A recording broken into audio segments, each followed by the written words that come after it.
하늘에서 보낸 마지막 선물. 서울 외곽, 낡은 다세대 주택가. 거리의 네온사인들이 하나둘 꺼져가는 밤 11시. 3층 구석방 한 개의 창문에서만 불빛이 새어나오고 있습니다. 그 창문 앞에 한 여인이 서 있습니다. 박명숙 씨, 62세. 그녀는 오늘도 창문을 활짝 열어놓고 밖을 바라봅니다. 찬바람이 방 안으로 밀려 들어와도 그녀는 개의치 않습니다. 오늘도 바람이 차구나 준호는 춥지 않을까? 그녀의 목소리에는 깊은 그리움이 묻어납니다. 벽에 걸린 사진 액자 속 군복을 입고 환하게 웃고 있는 청년. 그녀의 아들 준호입니다. 오늘은 그 아이가 떠난 지 꼭 5년째 되는 날입니다. 박명숙 씨는 26살에 결혼했습니다. 남편 준혁 씨는 성실한 회사원이었고 둘은 서로를 깊이 사랑했습니다. 결혼 1년 만에 첫아이가 태어났습니다. 딸이었습니다. 여보, 이름 뭐라고 지을까? 준이 어때? 준혁의 준자에 희망의 희. 작고 예쁜 딸 준이. 그 아이가 태어났을 때 명숙 씨는 세상을 다 가진 기분이었습니다. 하지만 그 행복은 오래가지 못했습니다. 준이가 태어난 지 6개월 되던 어느 토요일 오후 명동 백화점에 나들이를 갔습니다. 주말이라 사람들로 북적였고 명숙 씨는 잠깐 옷을 보는 사이 품에서 잠들어 있던 준이를 유모차에 눕혔습니다. 여보, 여기 이 원피스 어때요? 좋은데? 한번 입어봐. 탈의실에 들어간 것은 불과 3분. 그러나 나왔을 때 유모차는 비어 있었습니다. 준이야? 준이야? 백화점은 순식간에 아비규환이 되었습니다. 경찰이 출동하고 CCTV를 확인했지만 아이는 흔적도 없이 사라졌습니다. 따님은 아마도 조직적인 유괴범에게 넘어갔을 가능성이 큽니다. 경찰의 말에 명숙 씨는 그 자리에서 쓰러졌습니다. 그 후 6개월간 부부는 미친 듯이 딸을 찾아 헤맸습니다. 전국의 고아원, 입양기관, 무속인까지 찾아다녔습니다. 하지만 준이는 돌아오지 않았습니다. 여보, 우리 이제 그만 안 돼. 준이가 어디선가 엄마를 찾고 있을 거야. 남편은 지쳐갔습니다. 그리고 1년 후 또 다른 생명이 찾아왔습니다. 여보, 임신했어요. 명숙 씨는 복잡한 심경이었습니다. 준이를 잃은 슬픔이 채 가시기도 전에 명숙아, 이건 하늘이 우리에게 주신 또 다른 기회야.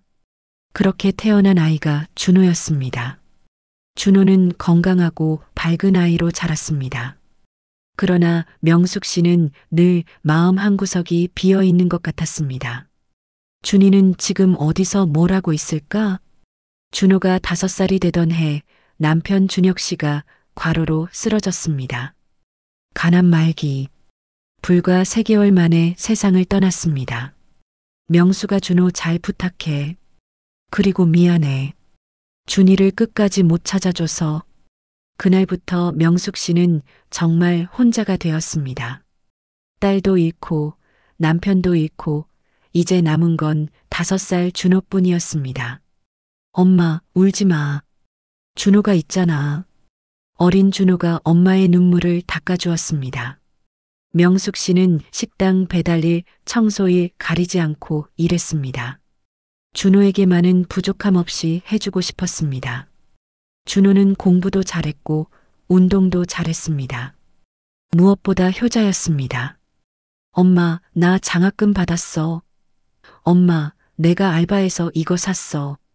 새 신발. 준호는 고등학교를 졸업하자마자 군대에 갔습니다. 엄마, 2년 후에 제대하면 진짜 효자 될게. 군복을 입은 준호의 모습이 얼마나 늠름했던지. 명숙 씨는 그날 사진을 몇 장이고 찍었습니다.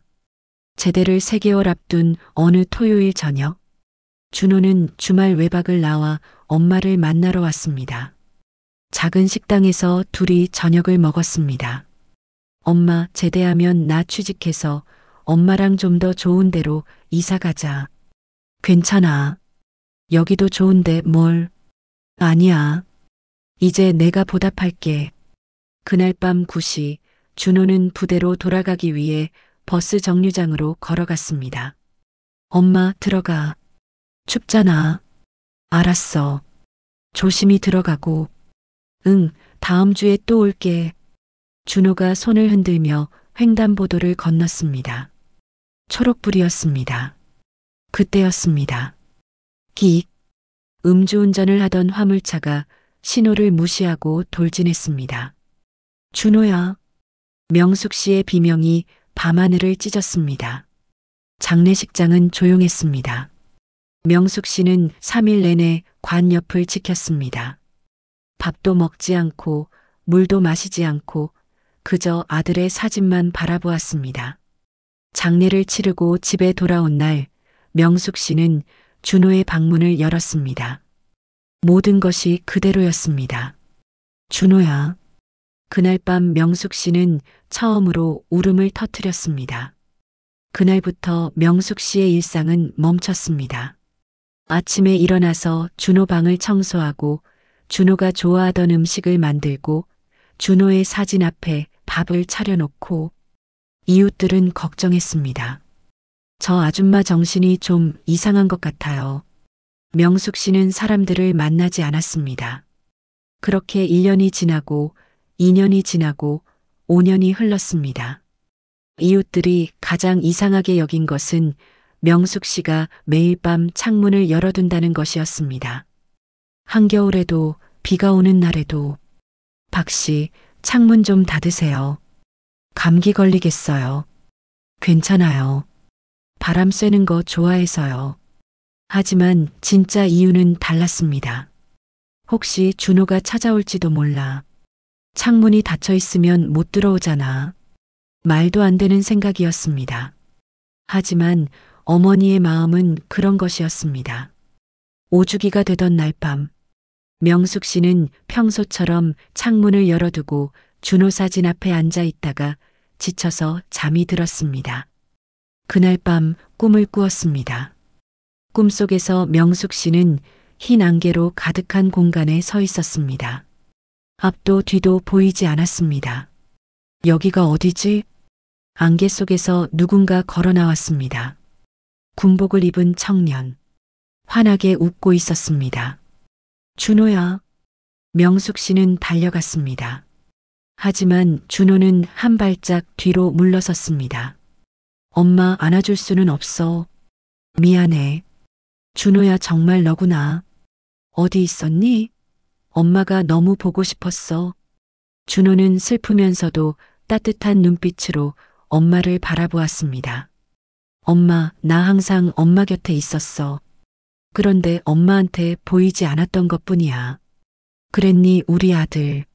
엄마, 이제 내가 떠날 시간이 다가오고 있어. 뭐, 떠나다니? 이제 겨우 만났는데? 엄마, 나 이 세상에 남아있을 수 없어. 하지만 가기 전에 해야 할 일이 있어. 준호의 표정이 진지해졌습니다. 엄마, 누나를 찾아줘야 해. 순간 명숙 씨의 얼굴이 굳었습니다. 준이를 말하는 거니? 준호는 천천히 고개를 끄덕였습니다. 누나는 살아있어. 그리고 엄마를 찾고 있어. 엄마도 누나를 찾아야 해. 하지만 어떻게 27년이나 지났는데? 준호는 대답 대신 뒤를 돌아보았습니다. 안개가 걷히기 시작했습니다. 멀리 어떤 장면이 보였습니다. 빨간 벽돌로 된 건물. 오래되고 낡아 보였습니다. 건물 옆에는 거대한 나무 한 그루가 서 있었습니다. 은행나무 같았습니다. 건물 위에는 작은 종각이 보였습니다. 저기가 어디니? 준호는 대답하지 않았습니다. 다만 그 건물을 가리킬 뿐이었습니다. 바람이 불기 시작했습니다. 종소리가 들렸습니다. 당, 당, 당. 안개가 다시 짙어졌습니다. 준호야, 더 알려줘. 저기가 어디야? 준호의 모습이 희미해졌습니다. 엄마 꼭 찾아줘. 준호야. 명숙 씨는 소리쳤습니다. 그 순간 눈을 떴습니다. 새벽 5시, 방 안은 어두웠습니다. 창문은 여전히 열려 있었고 찬 바람이 들어오고 있었습니다. 꿈이었나? 하지만 너무나 생생했습니다. 준호의 얼굴, 그 목소리, 그리고 빨간 벽돌 건물. 명숙 씨는 침대에서 일어나 창문을 닫았습니다. 그리고 책상 서랍에서 오래된 수첩을 꺼냈습니다. 떨리는 손으로 적었습니다. 빨간 벽돌 건물, 큰 나무 마이너스 은행나무, 종소리, 종각. 준호야, 이게 정말 너의 메시지니? 그날 아침부터 명숙 씨는 달라졌습니다. 5년 동안 집에만 틀어박혀 있던 그녀가 밖으로 나가기 시작했습니다. 이웃들은 놀랐습니다. 박 씨 아주머니가 요즘 자주 나가시던데? 그러게. 무슨 일이 있으신가? 명숙 씨는 도서관으로 갔습니다. 컴퓨터 앞에 앉아 검색을 시작했습니다. 서울 빨간 벽돌 건물 종각. 생각보다 많은 결과가 나왔습니다. 교회, 학교, 오래된 관공서, 복지시설. 이렇게 많은데 어떻게 다 찾지? 명숙 씨는 리스트를 만들기 시작했습니다. 다음 날 그녀는 첫 번째 장소를 찾아갔습니다. 명동 근처의 오래된 교회. 빨간 벽돌로 지어진 아름다운 건물이었습니다. 하지만 꿈에서 본 건물과는 달랐습니다. 나무도 없었고 종각도 작았습니다. 이틀 후 두 번째 장소, 종로의 옛 학교 건물. 빨간 벽돌에 큰 은행나무가 있었습니다. 여기일까? 하지만 종각이 없었습니다. 일주일이 지났습니다. 명숙 씨는 지칠 대로 지쳤습니다. 매일 서울 곳곳을 돌아다녔지만 꿈에서 본 그 건물을 찾을 수 없었습니다. 혹시 그냥 꿈이었을까? 준호를 너무 그리워한 나머지 내가 상상한 걸까? 발은 퉁퉁 붓고 다리는 후들거렸습니다. 지쳐서 잠든 그날 밤 다시 꿈을 꾸었습니다. 이번에는 준호가 어딘가를 걷고 있었습니다. 명숙 씨는 그 뒤를 따라갔습니다. 준호야, 어디 가니? 준호는 대답하지 않고 계속 걸었습니다. 언덕길이었습니다. 준호가 계단 앞에 멈췄습니다. 그리고 천천히 올라가기 시작했습니다. 명숙 씨도 따라 올라갔습니다. 한 계단, 두 계단, 세 계단. 준호는 계단을 오를 때마다 뒤돌아보며 엄마를 확인했습니다. 계속 올라갔습니다. 숨이 찼습니다. 하지만 멈출 수 없었습니다. 그때 공중에 숫자들이 나타나기 시작했습니다. 10, 20, 30. 계단을 오를 때마다 숫자가 늘어났습니다. 50, 60, 70. 명숙 씨는 깨달았습니다. 계단의 개수를 세라는 의미였습니다. 80, 90, 100. 거의 다 왔습니다. 105, 106, 107, 108. 마지막 계단. 준호가 멈춰섰습니다. 명숙 씨가 마지막 계단에 올라서자 눈앞이 환해졌습니다. 그곳에 그 건물이 있었습니다. 첫 번째 꿈에서 본 바로 그 빨간 벽돌 건물. 옆에 거대한 은행나무. 그리고 종각. 모든 것이 똑같았습니다. 준호가 건물을 가리켰습니다. 그리고 입모양으로 무언가를 말했습니다. 소리는 들리지 않았지만 명숙 씨는 알아들을 수 있었습니다. 여기 누나가 여기 있었어. 준호가 건물 옆에 은행나무를 만졌습니다. 그러자 나무에서 빛이 났습니다. 나무가 말하는 것 같았습니다. 아니, 나무에 새겨진 무언가가 보였습니다. 아주 오래전에 새긴 듯한 글자. 서연. 서연? 이게 무슨... 다시 안개가 밀려왔습니다. 준호야, 잠깐 더 알려줘. 준호는 고개를 저었습니다. 엄마 나머지는 엄마가 찾아야 해. 나는 여기까지만. 준호야. 눈을 떴습니다. 새벽 4시. 명숙 씨는 급히 수첩을 펼쳤습니다. 108개의 계단. 언덕 위. 은행나무에 새겨진 이름 마이너스 서연. 108개 불교에서 108번뇌를 의미하는 숫자. 명숙 씨는 다시 검색을 시작했습니다. 이번에는 조건이 명확했습니다. 서울에서 언덕 위에 있는 빨간 벽돌 건물. 계단이 있는 곳. 은행나무가 있는 곳. 며칠을 검색한 끝에 몇 개의 후보지를 찾았습니다. 도봉구의 오래된 복지시설, 성북구의 작은 고아원, 관악구의 낡은 교회. 하나씩 다 가봐야겠어. 도봉구로 향하는 버스 안. 명숙 씨는 가방 속 수첩을 계속 들여다보았습니다. 빨간 벽돌, 은행나무, 종각, 108계단. 버스에서 내려 언덕을 올라가기 시작했습니다. 골목길을 따라 올라가니 오래된 건물이 하나 보였습니다. 이건 아닌 것 같은데. 계속 걸었습니다.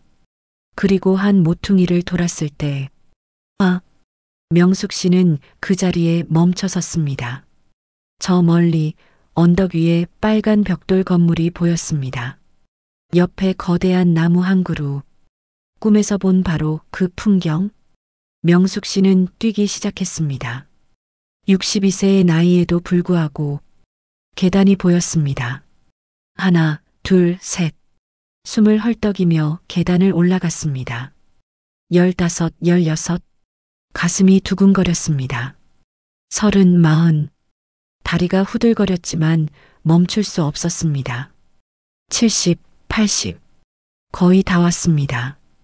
100, 101, 102. 눈앞이 흐려졌습니다. 눈물인지 땀인지 알 수 없었습니다. 106, 107, 108. 마지막 계단. 명숙 씨는 그 자리에 주저앉았습니다. 정확히 108개. 고개를 들어보니 꿈에서 본 그 건물이 눈앞에 있었습니다. 빨간 벽돌로 지어진 오래된 건물. 옆에는 거대한 은행나무. 건물 위에는 작은 종각. 모든 것이 똑같았습니다. 명숙 씨는 일어나 건물로 다가갔습니다. 낡은 간판이 보였습니다. 성심 고아원. 고아원. 명숙 씨의 눈에서 눈물이 흘렀습니다. 준이가 여기 있었던 거구나. 그녀는 은행나무로 다가갔습니다. 두꺼운 나무 기둥을 천천히 살폈습니다. 그리고 발견했습니다. 아주 희미하게 오래전에 새겨진 글자. 서연. 서연, 이게 준이의 이름이었나? 명숙 씨는 나무를 껴안고 울었습니다. 명숙 씨는 고아원 문을 두드렸습니다. 50대로 보이는 여자가 문을 열었습니다. 누구세요? 저 실례지만 여기 27년 전에도 고아원이었나요? 네. 무슨 일이세요? 혹시 27년 전에 여기 맡겨진 여자아이 생후 6개월 정도 되는. 여자의 표정이 변했습니다. 안으로 들어오세요. 원장실로 안내되었습니다. 나이 지긋한 할머니가 명숙 씨를 맞이했습니다. 제가 이 고아원을 40년간 운영했습니다. 27년 전 일이라면 기억할 수 있을 것 같네요. 정말요? 생후 6개월 된 여자아이. 1998년 4월 어느 날 밤 누군가 아이를 문 앞에 두고 갔습니다. 아무런 메모도 없이. 명숙 씨는 입술을 깨물었습니다. 그 아이 어떻게 됐나요? 3년 동안 여기서 키웠습니다. 아주 조용하고 예쁜 아이였어요. 이름은 우리가 지어줬죠. 서연이라고. 서연이. 그런데 3년 후 한 부부가 입양을 했습니다. 한국계 미국인 부부였어요. 리차드 김, 수잔 김. 미국으로 갔나요? 입양은 됐지만 절차가 복잡해서 실제로 미국으로 간 건 몇 년 후였습니다. 그동안은 서울에서 살았어요. 그럼 지금은? 잘 모르겠습니다. 하지만 제가 몇 년 전에 우연히 들은 이야기로는 서연이가 대학교 때 한국으로 다시 돌아왔다고 합니다. 명숙 씨의 심장이 뛰었습니다. 한국에 있을 수도 있다는 말씀이신가요? 가능성은 있습니다. 양부모님이 한국 문화를 중요하게 여기는 분들이셨거든요. 원장은 오래된 서류를 꺼냈습니다. 여기 입양 당시 기록이 있습니다. 혹시 모르니 보관하고 있었어요. 서류에는 서연의 어린 시절 사진이 붙어 있었습니다. 3살 무렵의 사진. 명숙 씨는 사진을 보는 순간 울음을 터뜨렸습니다. 준이야, 우리 준이. 눈매가 똑같았습니다. 입모양도, 코도. 혹시 당신이 서연이의 친어머니신가요? 명숙 씨는 고개를 끄덕였습니다. 27년 전 백화점에서 잠깐 사이에 제가 놓쳐버렸어요. 제 잘못이에요. 원장 할머니는 명숙 씨의 손을 잡았습니다. 잘못이 아닙니다. 당신도 피해자예요. 이제라도 딸을 찾으시길 바랍니다. 어떻게 찾죠? 단서가 있나요? 글쎄요, 확실하지는 않지만 양부모님이 강남 쪽에 사셨던 것 같습니다.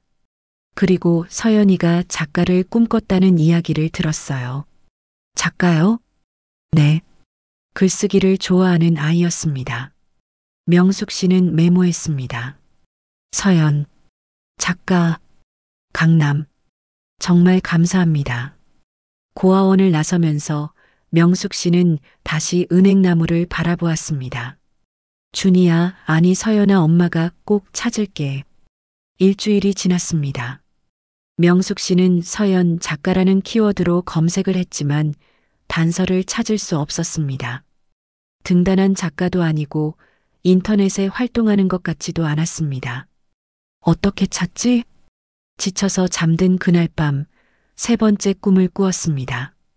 이번 꿈은 전혀 달랐습니다. 명숙 씨는 어두운 복도를 걷고 있었습니다. 양쪽 벽에는 수많은 사진이 붙어 있었습니다. 아기 사진, 어린아이 사진, 청소년 사진. 모두 같은 아이의 성장 과정이었습니다. 이게 준이. 사진들을 하나씩 보며 걸었습니다. 복도 끝에서 빛이 보였습니다. 빛 속에서 누군가 걸어 나왔습니다. 어린 여자아이였습니다. 서너 살쯤 되어 보이는. 엄마. 아이가 손을 뻗었습니다. 준이야. 명숙 씨가 달려갔지만 아이와의 거리는 좁혀지지 않았습니다. 그때 뒤에서 준호의 목소리가 들렸습니다. 엄마, 누나는 이제 어른이야. 돌아보니 준호가 서 있었습니다. 준호야. 엄마, 과거의 누나를 찾으면 안 돼. 지금의 누나를 찾아야 해. 준호가 손을 들어 앞을 가리켰습니다. 어린 여자아이가 점점 자라기 시작했습니다. 5살, 10살, 15살, 20살, 그리고 27살의 여성이 되었습니다. 긴 머리, 조용한 인상, 슬프면서도 차분한 눈빛. 저 사람이 준이야? 장면이 바뀌었습니다. 한강이었습니다. 세빛섬 근처 벤치에 여성이 앉아 있었습니다. 그녀는 노트에 무언가를 쓰고 있었습니다. 명숙 씨가 가까이 다가가려 하자 준호가 막았습니다. 아직은 안 돼. 확인해야 해. 뭘 확인해? 준호가 여성의 왼팔을 가리켰습니다. 화면이 확대되었습니다. 왼쪽 팔목에 3개의 작은 점이 보였습니다. 삼각형 모양으로. 명숙 씨는 숨이 멎었습니다. 저 점 준이가 태어났을 때 있던 점. 그게 확인하는 방법이야. 엄마, 기억해. 토요일 오후 2시. 저 사람을 찾아가. 화면이 흐려지기 시작했습니다. 준호의 모습도 희미해졌습니다. 준호야, 더 알려줘. 엄마, 조심스럽게 다가가야 해. 급하게 하면 안 돼. 누나는 엄마를 찾고 있지만 동시에 두려워하고 있어. 두려워한다고? 버림받았다는 상처가 있어. 천천히, 조심스럽게. 목소리가 점점 멀어졌습니다. 준호야. 눈을 떴습니다. 아침 6시. 창밖에는 아침 햇살이 비치고 있었습니다. 명숙 씨는 급히 수첩을 펼쳤습니다. 토요일 오후 2시. 한강공원. 세빛섬 근처. 왼쪽 팔목 마이너스 3개의 점, 삼각형. 오늘이 목요일이었습니다. 이틀 후면 토요일. 준호야, 고마워. 엄마가 꼭 찾을게. 내 누나를 꼭 찾을게. 토요일. 명숙 씨는 새벽부터 잠을 이루지 못했습니다. 정말 만날 수 있을까? 27년 만에 오전 내내 시계만 바라보았습니다.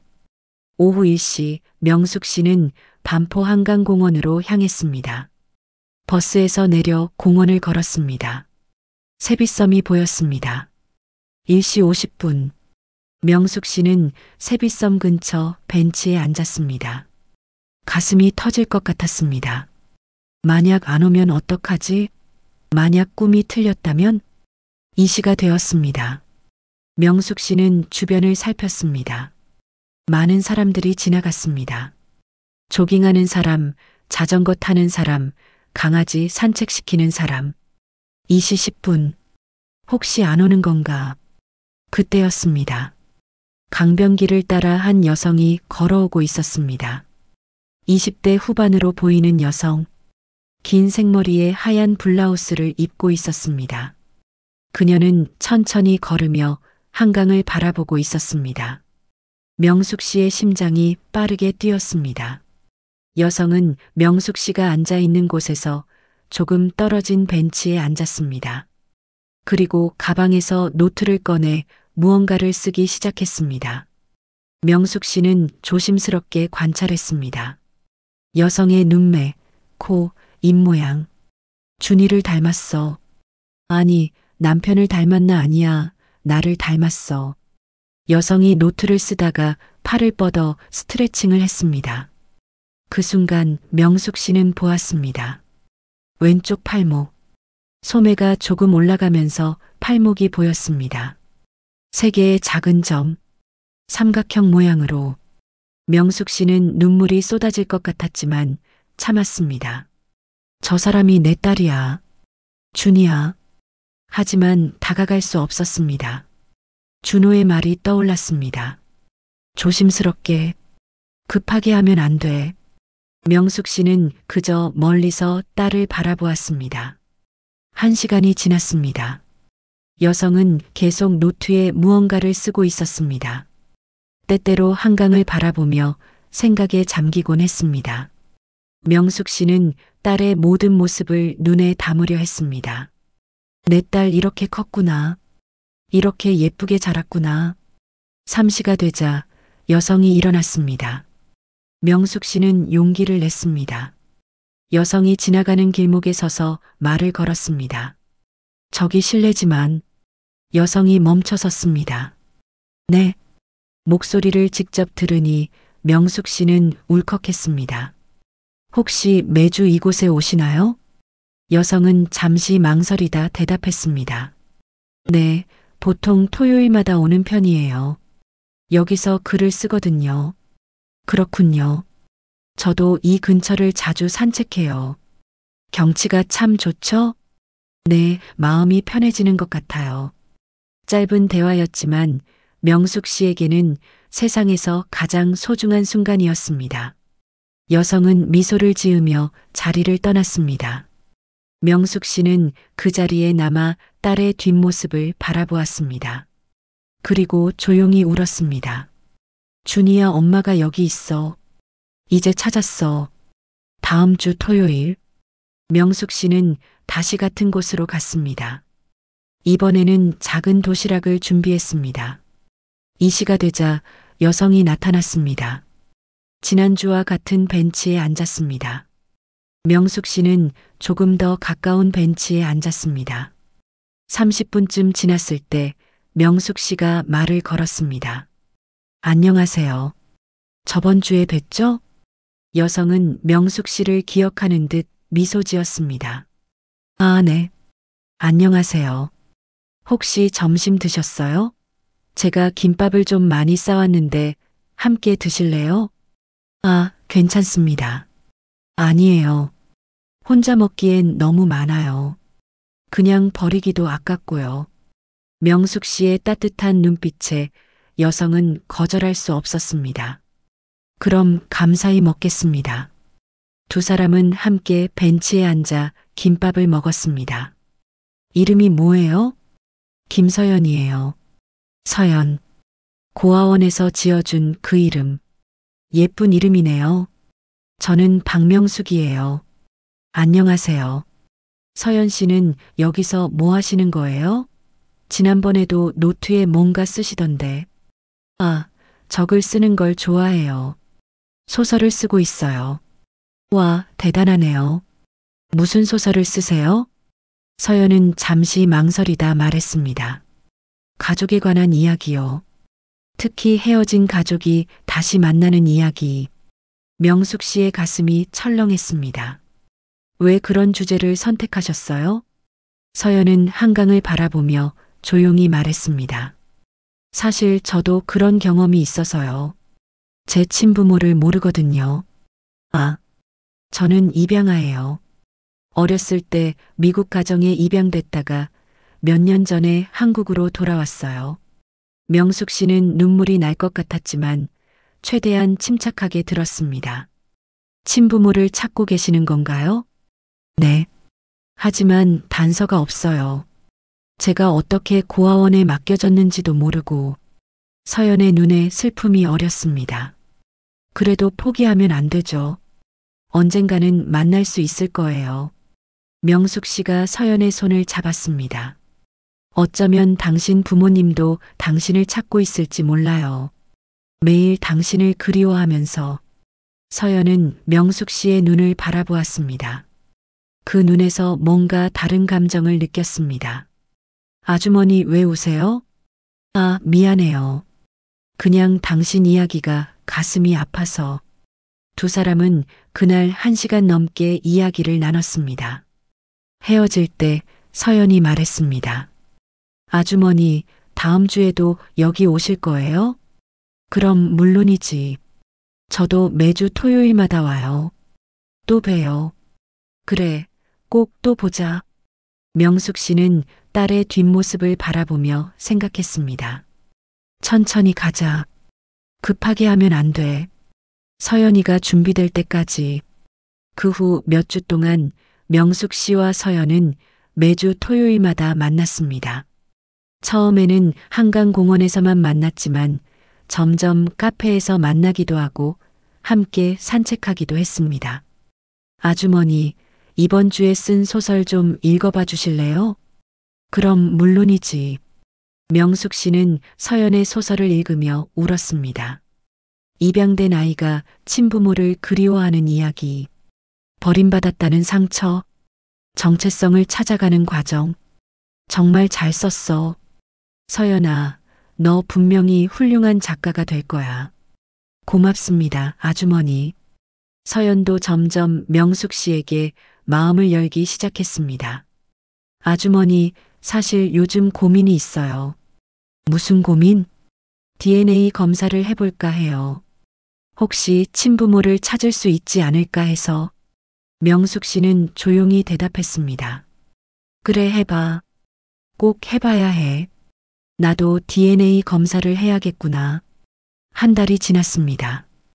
두 사람의 관계는 점점 깊어졌습니다.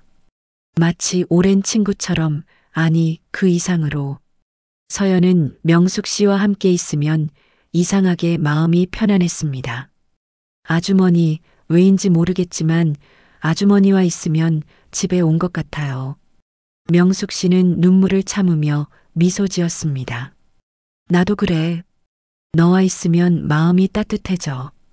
2달 후 서연이 명숙 씨에게 전화를 걸어왔습니다. 아주머니, DNA 검사 받으러 가요. 함께 가주실래요? 그래, 물론이지. 병원으로 가는 길, 서연은 떨리는 목소리로 말했습니다. 아주머니, 솔직히 무서워요. 만약 부모를 찾지 못하면 어떡하죠? 괜찮아. 어떤 결과가 나와도 난 내 곁에 있을게. 명숙 씨는 서연의 손을 꼭 잡았습니다. 병원에 도착해 서연이 검사를 받는 동안 명숙 씨는 담당 의사에게 조용히 말했습니다. 저도 검사 받고 싶습니다. 아, 네. 그럼 이쪽으로 오세요. 명숙 씨도 조용히 DNA 샘플을 제출했습니다. 검사실에서 나왔을 때 서연이 물었습니다. 아주머니는 뭐 하셨어요? 아, 나도 건강검진 예약하려고. 명숙 씨는 둘러댔습니다. 검사 결과는 2주 후에 나온다고 했습니다. 그 2주 동안 명숙 씨는 잠을 이루지 못했습니다. DNA가 일치한다면 그때는 어떻게 말하지? 서연이가 받아들일 수 있을까? 2주 후 병원에서 연락이 왔습니다. 검사 결과가 나왔습니다. 명숙 씨와 서연은 함께 병원으로 갔습니다. 의사가 서류를 보며 말했습니다. 김서연 씨, 데이터베이스에서 일치하는 DNA가 발견됐습니다. 서연의 눈이 커졌습니다. 정말요? 네. 박명숙 씨와 99.99% 일치합니다. 생물학적 모녀 관계가 확실합니다. 순간 방안이 정적에 휩싸였습니다. 서연은 천천히 명숙 씨를 돌아보았습니다. 아주머니 이게 무슨... 명숙 씨의 눈에서 눈물이 흘렀습니다. 미안해 서연아. 아니 준이야. 엄마야. 무슨 말씀이세요? 나는 내 엄마야. 27년 전에 널 잃어버렸어. 명동 백화점에서 엄마가 잠깐 눈을 뗀 사이에 명숙 씨는 27년 전에 그날을 이야기했습니다. 나는 매일 너를 찾았어. 1년 내내, 2년 내내 하지만 찾을 수가 없었어. 경찰도 탐정도 다 동원했지만 서연은 믿을 수 없다는 표정으로 명숙 씨를 바라보았습니다. 그럼 아주머니가 제 친엄마라는 거예요? 응, 미안해. 너무 늦게 찾아서 미안해. 그리고 미안해. 너를 처음부터 지켜주지 못해서. 서연의 눈에서도 눈물이 흘렀습니다. 왜 진작 말씀하지 않으셨어요? 서연아, 나도 최근에 알았어. 너를 어떻게 찾을 수 있을지, 그리고 DNA로 확인하고 싶었어. 어떻게 저를 찾으셨어요? 27년이나 지났는데. 명숙 씨는 잠시 망설이다 말했습니다. 준호가 알려줬어. 준호요? 내 동생. 5년 전에 세상을 떠났어. 그런데 꿈에 나타나서 너를 찾을 수 있도록 도와줬어. 서연은 혼란스러웠습니다. 기쁨, 슬픔, 분노, 감사 모든 감정이 한꺼번에 밀려왔습니다. 저는 평생 부모를 찾았어요. 그런데 이렇게 가까이 있었다니. 두 사람은 서로를 껴안고 울었습니다. 27년 만에 재회. 며칠 후 명숙 씨의 집. 서연은 처음으로 엄마의 집을 방문했습니다. 여기가 엄마 집이에요? 응. 작지만 따뜻한 집이지. 집 안으로 들어서자 서연은 벽에 걸린 사진들을 보았습니다. 이 사람이 준호 제 동생이에요? 군복 입은 청년의 사진. 응. 내 동생이야. 명숙 씨는 준호의 이야기를 들려주었습니다. 어떻게 태어났는지, 어떻게 자랐는지, 그리고 어떻게 떠났는지. 엄마는 준호를 잃고 나서 살 이유를 잃었어. 너도 잃고, 아빠도 잃고, 준호마저. 엄마. 서연은 엄마를 안아주었습니다. 그런데 엄마는 어떻게 저를 찾으셨어요? 꿈에서 준호가 알려줬다고 하셨는데. 명숙 씨는 서랍에서 수첩을 꺼냈습니다. 이거 봐. 준호가 꿈에서 보여준 것들. 수첩에는 메모들이 빼곡히 적혀 있었습니다. 빨간 벽돌, 큰 나무 종소리, 108계단, 서연, 토요일 오후 2시, 한강, 3개의 점. 이 모든 게 꿈에서? 응. 처음에는 나도 믿기지 않았어. 그냥 준호를 너무 그리워한 나머지 꾸는 꿈인 줄 알았지. 하지만 하나하나 맞아떨어졌어. 서연은 자신의 왼쪽 팔목을 보았습니다. 3개의 작은 점. 이 점까지 알고 계셨어요? 응. 내가 태어났을 때부터 있던 점이야. 엄마가 어떻게 있겠니?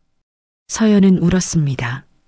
준호 제가 한 번도 만나지 못한 동생이 저를 도와준 거네요. 그래. 준호는 정말 착한 아이였어. 너를 위해서, 엄마를 위해서 마지막으로 남겨준 선물이야. 그날 밤 명숙 씨는 오랜만에 깊은 잠에 빠졌습니다. 그리고 꿈을 꾸었습니다. 준호가 나타났습니다. 이번에는 환한 빛 속에서 엄마, 준호야. 엄마, 누나 찾았지? 응, 내 덕분에.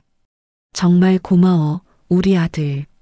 준호는 환하게 웃었습니다. 이제 나가야 해, 엄마. 뭐? 가다니? 내가 여기 남아있던 이유가 엄마 때문이었어.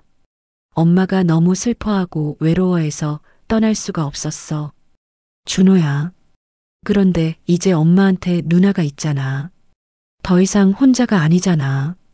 그래서 나 이제 떠나도 될 것 같아. 명숙 씨는 울었습니다. 조금만 더 있다 가면 안 돼?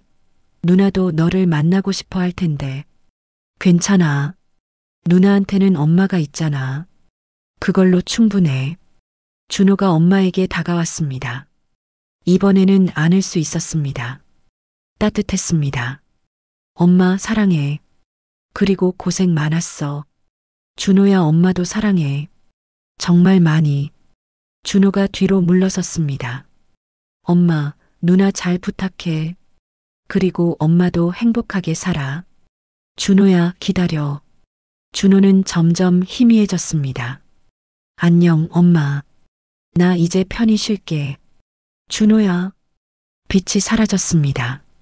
명숙 씨는 눈을 떴습니다. 아침 6시. 새가 지저귀는 소리가 들렸습니다. 명숙 씨는 창문을 열었습니다. 오랜만에 상쾌한 아침 공기를 들이마셨습니다. 준호야, 잘 가. 엄마가 누나 잘 돌볼게. 걱정하지 마. 서연은 엄마의 집으로 이사를 했습니다. 엄마, 제가 방 정리 도와드릴게요. 고마워, 딸. 처음에는 어색했던 엄마, 딸이라는 호칭이 이제는 자연스러워졌습니다. 엄마, 저 오늘 출판사에서 연락 왔어요. 제 소설 출판하기로 했대요. 정말? 우리 딸 정말 대단하다. 서연의 소설 제목은 108개의 계단이었습니다. 입양아의 이야기, 잃어버린 가족을 찾는 여정, 그리고 떠난 동생이 전한 메시지. 엄마, 이 책을 준호에게 바치고 싶어요. 준호가 정말 좋아할 거야. 서연의 책이 베스트셀러가 되었습니다. 많은 사람들이 이 이야기에 감동했습니다. 특히 입양 가족들, 헤어진 가족들에게 큰 위로가 되었습니다. 엄마, TV 인터뷰 제안이 들어왔어요. 그래, 우리 딸 이제 유명인사가 됐네. 엄마도 함께 나가주세요. 방송에서 두 사람은 자신들의 이야기를 나눴습니다. 27년 만에 딸을 찾으셨다는데 어떻게 찾으셨나요? 명숙 씨는 잠시 망설이다 대답했습니다. 제 아들이 하늘에서 도와줬어요. 꿈을 통해서요. 사람들은 감동했습니다.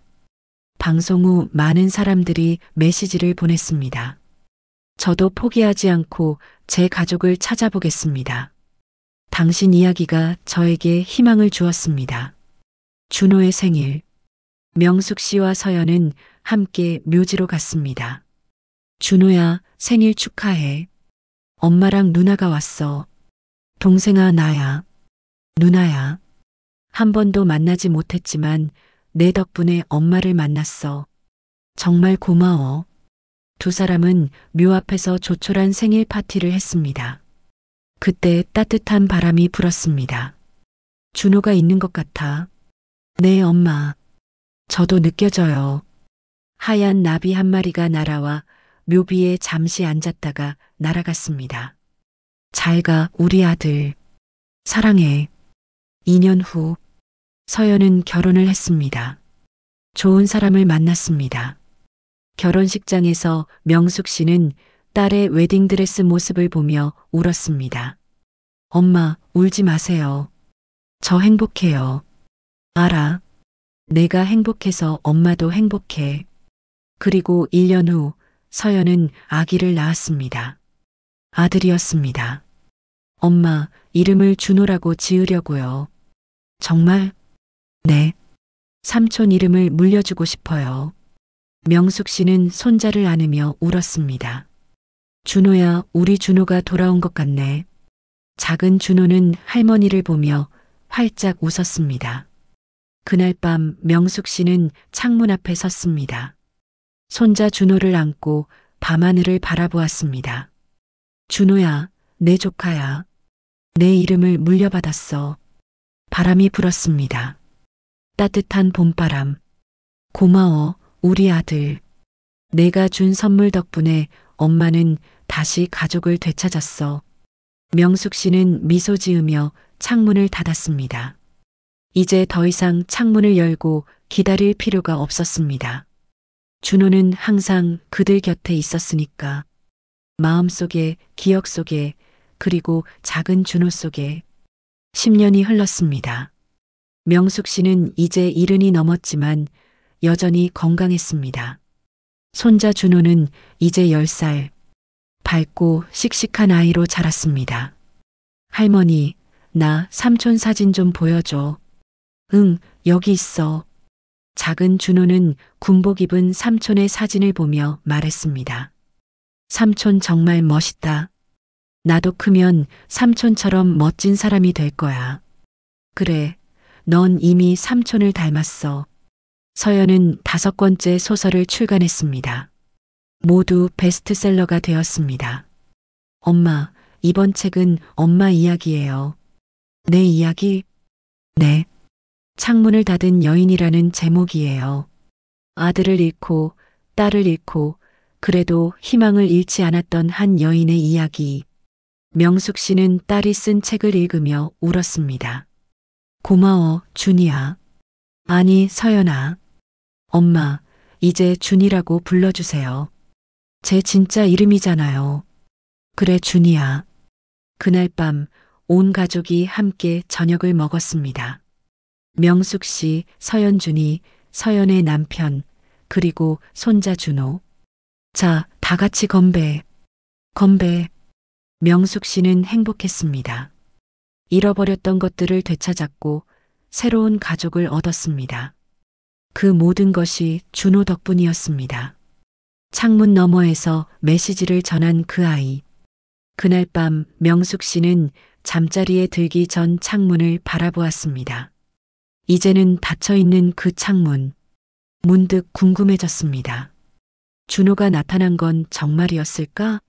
아니면 내가 너무 간절히 원한 나머지 꿈을 꾼 걸까? 하지만 중요한 건 그게 아니었습니다. 준호가 정말 나타났든 아니면 명숙 씨 자신의 무의식이 만들어낸 꿈이든 결국 그 꿈들이 그녀에게 힘을 주었고 딸을 찾게 해주었습니다. 준호야, 내가 정말 나타난 거든 아니면 엄마가 꿈을 꾼 거든 상관없어. 내 덕분에 엄마는 준이를 되찾았어. 명숙 씨는 미소 지으며 눈을 감았습니다. 그날 밤 마지막 꿈을 꾸었습니다. 넓은 초원이었습니다. 준호가 서 있었습니다. 이번에는 군복이 아니라 편한 옷을 입고 환하게 웃고 있었습니다. 엄마, 이제 정말 편해. 걱정 마. 그래, 이제 푹 쉬어. 준호가 손을 흔들었습니다. 그리고 빗속으로 사라졌습니다. 명숙 씨는 눈을 떴습니다. 아침이었습니다. 창밖에서 새소리가 들렸습니다. 명숙 씨는 일어나 창문을 열었습니다. 이번에는 기다리기 위해서가 아니라 상쾌한 아침 공기를 마시기 위해서. 준호야, 고마워. 그리고 안녕. 창문 너머로 따뜻한 바람이 불어왔습니다.